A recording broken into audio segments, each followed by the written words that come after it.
Do you know what are the parts of the pinna? The lower part of the pinna is known as the lobule. The lobule consists of fat and it does not have cartilage. Therefore, it is a good site for piercing. The rest of the pinna is cartilaginous and there is a chance of perichondritis if we pierce these areas. This part is the helix. This is the ascending crura of helix.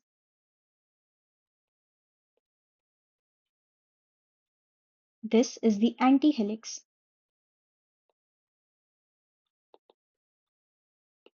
This is the tragus. The antihelix has two crura, and the part in between them is known as the triangular fossa. The part between the helix and the antihelix here is the scapha.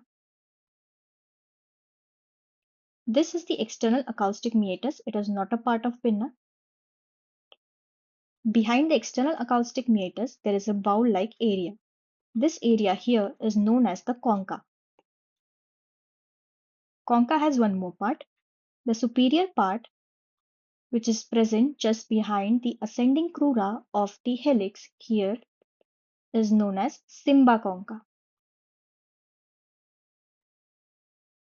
These are the parts of the pinna. Hope you take care while piercing your ears. Pierce them under strict aseptic precautions only. Thank you.